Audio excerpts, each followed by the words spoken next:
Hi, I'm Mandy Rees. I'm the founder of Mother for Life. I'm the creator of the Mother Circle School of Mastery, and I am here to share with you a masterclass on No More Imposter, business alignment, talking all about imposter syndrome in your business and how being in your feminine can first of all kind of be thwarted by those imposter syndrome's feelings, but also I'm going to talk about 5 ways in which you can embrace your feminine to overcome imposter syndrome. If you're running a business, or if you're thinking of running a business, or even in a working environment, chances are that you have experienced some form of imposter syndrome at some point. Now, imposter syndrome is that feeling that you're not good enough, that you're kind of faking it before you're making it, or you look at other people and think that they have it all sorted and that you'll never be able to do what they're doing because they have all the confidence that you don't. Signs of imposter syndrome also occur in things such as people pleasing, having to be perfect all the time, that kind of paralysis feeling that you can't move forward because you're too nervous to do so, and also you procrastinate, so you put off doing something that is outside of your comfort zone because you feel as if you're not kind of in the right pair of shoes to do that particular job at that particular time. So I used to feel it in my business when I used to look at other yoga teachers, when I was doing yoga classes, when I was teaching baby massage. I used to look at other baby massage instructors on social media or their marketing for their classes and think, oh gosh, I haven't got the skills, I haven't done it for long enough, they've been doing it for 5 years, I've only been doing it for 2 months, and all those imposter syndrome feelings would well up and stop me from moving forward, or just cause me to simply feel unhappy in my own skin and to challenge my own qualifications and my own rationale behind doing things. The sooner that you can quash those feelings of imposter syndrome, or be able to recognise them and put them in a box where exactly where they should be, the sooner you'll be able to feel comfortable in your skin and really confident in your business and the choices that you make for your business. So in this masterclass, I'm going to share with you 5 things about imposter syndrome from the perspective of the feminine. So as I go through the 5, I'm going to talk about how your feminine responds to imposter syndrome, and then also ways that you can embrace your feminine to help you overcome imposter syndrome. And when I'm talking about feminine in this context, I mean your inner feminine. We all have an inner feminine and an inner masculine, no matter whether we identify as female or male. So this isn't to do with gender identification, this is to do with those inner qualities, some of which are considered to be more feminine and others are considered to be more masculine. So I'm just going to refer to some notes as well whilst I'm talking to you. But first of all, I just want to let you know that your feminine is your epicenter, your control board. It's where you really feel aligned and you don't feel frustrated. If you're feeling frustrated with things, it's a sign that you are not in alignment with your true purpose and you're not doing the things that you really want to be doing, personally or professionally. And by sinking back into your feminine, you will find that life feels full of flow, there's more freedom and there's more satisfaction for you in your life. So the first thing that imposter syndrome does is it means that you undermine your own intuition. Your intuition is the most beautiful, the most glorious, the most precious feminine quality that you can have. It's that sense of trusting your gut feeling, listening to what your heart is telling you, and just knowing that you're making the right choice and the right decision in that moment. When you're looking at what other people are doing, when you're telling yourself that you're not good enough to do it because you haven't been doing it for as long as them, or you don't have the certificates that they have, you're undermining your intuition because you're going into logic and you're starting to look at things from a more kind of list-driven, a more logical place, which you need. But in the context of imposter syndrome, all that's going to lead to is a state of procrastination, paralysis, and just not feeling good about yourself. So imposter syndrome will cause you to just stop listening to your own inner wisdom and your own intuition, and it will mean that you make decisions that possibly feel right in the moment, or you'll feel them, you're making them because that's what someone else is doing or someone else wants you to do. But either the next day or further down the line, you'll realise that that isn't the right intuitive decision, and it's probably or possibly take you in a direction you don't want to go in. So imposter syndrome will stop you from listening to your intuition. How you can use your feminine to help you with this is to trust your intuition and to trust your gut feelings. So use your inner guidance to reassure you that what you are doing is really important, really valid, and will take you on the right path because it's being true to you. So you want to take actions that are aligned with where you want to get to, not actions that mean that your stuff looks the same as someone else is doing similar stuff. So I teach women how to hold space and create beautiful spaces for mothers and babies and women. And I do it in a different way to all the other people that are doing that. But there are people, hopefully you, who will feel that I really resonate with them, and there'll be people that they don't. When you're doing what you do, people will come to you and people won't, but it's not your job to satisfy everybody. It's your job to make sure that you feel aligned, that you feel happy, and that your business is successful. So please lean back into your intuition and trust her, and put imposter syndrome in a box. Another thing that imposter syndrome does is it stops you being authentically yourself. So your feminine wisdom really thrives on you being you. You giving yourself the freedom to express your own emotions, to be vulnerable, and to be your honest and truthful self. Imposter syndrome takes all that away from you. You tell yourself that you're being a fraud.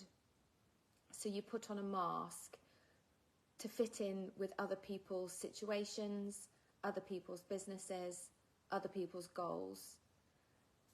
So I used to be a lawyer before I did this, and I loved being a lawyer in that context, but I know that I was putting on a bit of a mask to fit in what other people wanted me to be, rather than being able to be my true, confident, authentic self in that situation. Not that I felt like an imposter all of the time, but I did some of the time. In this role now, I give myself permission to be who I want to be. It doesn't mean that I don't go down kind of a social media comparison hole every now and then, but I know what I'm doing and I'm able to pull myself out of it, and I'm able to speak my truth and be very authentically me. If you're in that imposter syndrome, it means that you will suppress your authenticity, and also you might miss the opportunity to really tune into something that is your natural competency, where your real skill base and your zone of genius is. So please don't sit in a space of comparing yourself to others, because you will miss what you're really good at by trying to be what other people are good at. So one way that your feminine can help you with this is to be vulnerable, to ask for help, to know that that's a real strength in business, acknowledging where you feel uncertain, acknowledging what you don't already know, and asking for help with that creates really true, authentic leadership, authentic team member, and authentic role modelling as well to other people. And when you ask for help and you realise that people are willing to give that help, and they don't think that you're incapable of doing your role or running your business, then that empowers you, and it also empowers others, and it diminishes those feelings of imposter syndrome. So just to recap on that point, if you go down the imposter syndrome route, you will suppress your own true authenticity and possibly miss really honing in on your natural gifts. And one way that your feminine can overcome that is to acknowledge your vulnerabilities, to ask for help, and to accept that you are not supposed to know everything, and people won't expect you to know that either. The next thing that imposter syndrome does is it hinders collaboration.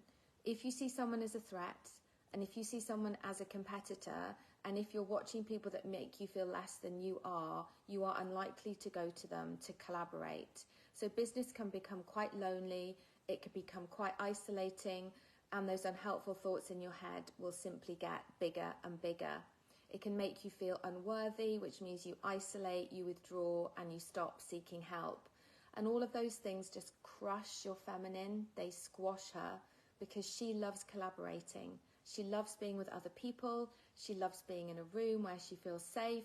Yes, she wants to withdraw at times. She needs her own quiet space, but she also really blossoms and blooms in the spaces where she feels that she's held. She feels that she's in that safe space in a community. If you're comparing yourself to other people, you are going to feel less safe in those spaces, and the chances are that you won't go into them at all. So the way to change that, to use your feminine, is to think about a collective sense of success. The more successful these people are, the more successful you are. Don't isolate yourself. Find a really supportive group of other business owners, or within your working environment, other people in your working environment, and shift everything into that sense of community and communal success. Also, in this world that I'm in, of supporting mums and babies, there are millions and millions of mums and babies throughout the world. There are enough mums who need support to go around everybody. Now, I live in Birmingham in the UK, which is a big city. There are loads of mums here, but there's also lots of people working in the mum and baby world. There is enough space for all of us to be really successful, and I really celebrate anyone else who launches their own business, starts something new, and provides support, because we need as many people out there supporting mothers, supporting babies, supporting women as we can possibly get. So there is enough space for you to be successful, even if everyone else you're watching is also successful. Reach out, drop them a message, go for a cup of tea and start collaborating. That sense of collaboration you can create within your business, and that sense of community will diminish those feelings of imposter syndrome and you not being good enough. So to recap on that one, imposter syndrome can cause you to withdraw, it can cause you to isolate, and that will squash your feminine. Get out there, collaborate, make connections, join networking groups that feel really safe and nourishing, and also remember there is enough space in this world for everyone to be really, really happy and successful. So the next point, imposter syndrome does not make you feel particularly creative. It doesn't get you in the flow. Now, your feminine energy is connected with creativity, flexibility, the ability to go with the flow. What imposter syndrome does is it puts up a mental block. That fear of failure, that fear of not being good enough, that fear of judgment from others will just stop you doing things, stop you creating a new circle, stop you starting a new business, stop you adding something to your business, stop you leaving your existing job, stop you starting some new training, because you'll just freeze like that rabbit in the headlights, because you'll look at what everyone else is doing and you'll think, I'm not good enough to do this. One way to use your feminine energy to overcome this is to nurture and focus on your own self-development and growth, to know that you really are worth it, and that investing in yourself, your own training, your own development and your own support really is essential if you're going to grow, if you're going to develop, and also if you're going to squash those imposter syndrome feelings. Look at challenges, look at the mistakes you've made as opportunities to learn and improve. Your feminine is always seeking to develop, seeking to grow. She wants to expand. She doesn't want to be trapped. When you have a growth mindset, when you have a mindset that every challenge is an opportunity to learn, you're less likely to be bothered about what other people are doing, and you're less likely to feel inadequate. You learn to laugh off mistakes. You realise that you tried it and you were brave for trying it, and that's a really, really valuable thing to have done, but you're not going to do it again because it didn't work. So if you sit in that imposter syndrome space, it will stop you trying, it will stop you being creative, and it will literally dam up your flow. The feminine wants to be flowing, she wants to be free, and she wants to be moving. So reassure yourself that, within safe parameters, do a risk assessment. Too masculine loves that. But what your feminine wants to do is give it a go. If it works, that's brilliant. If it doesn't, that's brilliant too, because you've learned something from that experience. And your feminine likes to gather experiences and knowledge, and she likes to navigate challenges. So don't sit in that scared, I can't do it because I'm not as good as them. Just do it and see what happens. It's like face the fear and do it anyway. And then point 5 on imposter syndrome. What it can really do is affect your self-care, your balance, and your grounding. Now, this isn't always possible in the world of business, and it isn't always possible in the lives we lead, but your feminine energy really values harmony, balance, and she really needs to be nurtured. And one thing that I'm not always good at, and many of us aren't good at, is nurturing ourselves and putting ourselves first. Imposter syndrome makes us feel stressed, it makes us feel anxious, it can cause us to neglect our own self-care because what we do is prioritise work, and we work more and more to overcome those feelings of inadequacy, of not being good enough. We take on lots of other responsibilities to try and persuade ourselves and others that we're good enough, and we don't look after ourselves, so we end up burning out. Now, I've burnt out 2 or 3 times in my life, and they're not pleasant experiences, and they take some time to recover from, and I've learned from them. And I do have to call myself out every now and then and notice when I'm pushing myself too hard.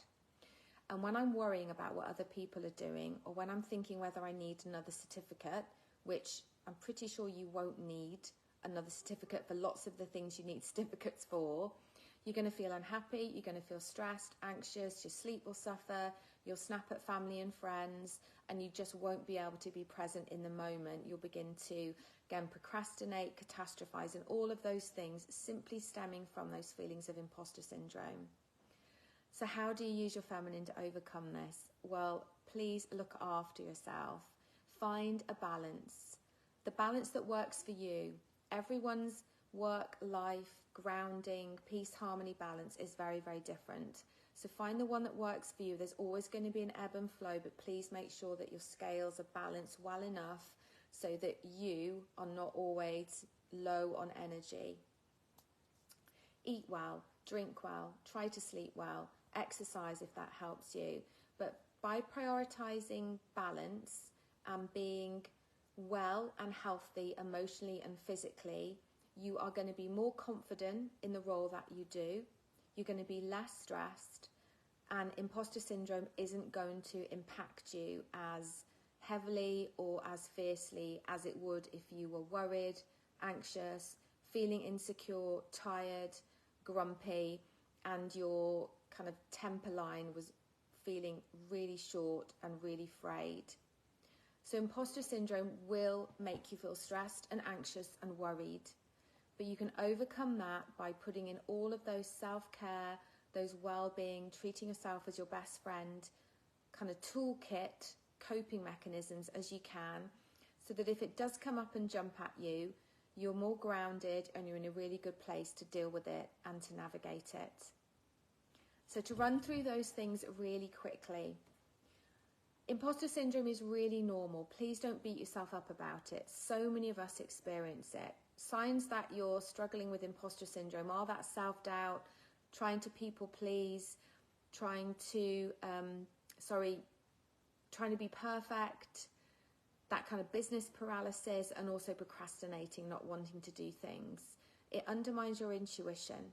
It suppresses that authentic expression of yourself. It stops you from collaborating. It causes you to kind of shut away, to be isolated. It reduces your creativity and flow, and it affects your self-care and feelings of anxiety. You can overcome all of those things by tuning into your feminine, by trusting your intuition, by speaking your own voice, by reflecting on all the skills that you do have, identifying where you would like to extend your learning, but knowing that you don't have to do all of the courses that are shining at you in the distance. Go out and meet people. Invite collaboration in, and remember that there is enough space in this world for everybody to be successful. Be creative, nurture, have a growth mindset, see all your challenges as learning opportunities, and reflect back on what you've learned in the last 12 or 24 months. And finally, please look after yourself. How high up on your list are you?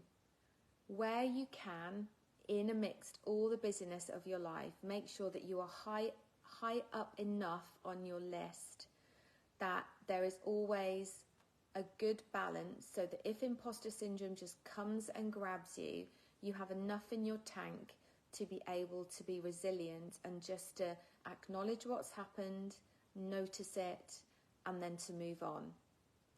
Sink back into your feminine, give her all the love she needs so that she can support you fully in your life and in your business, so that you're able to make intuitive decisions, you're able to be creative, and you know deep in your core, in your heart center, all the way down into your solar plexus, that the direction you're taking your business in is truly aligned and authentic. And be yourself. People love you for you. They love that person you're worrying about because that person is that person. Keep being you. Keep being bold and beautiful and brave. Decide what it is you want to do. So if it's holding space for mums and babies, decide this is what I want to do. If it's holding space in women's circles, this is what I want to do. What skills do I already have? What do I need? And what is my intuition telling me that I want to take my business? Where do I want to go? And when imposter syndrome comes, which it probably will, because I think it hits most of us at some point, please remember this masterclass.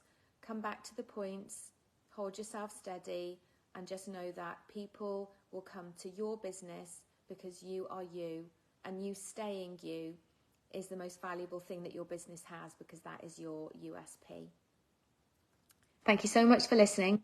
I'm Mandy Rees. My business is motherforlife.co.uk. So if you're interested in holding space in mother circles, mother blessings, pregnancy circles, anything mum and baby related, then please take a look and drop me a message if I can help with any questions that you have. Take care. Bye.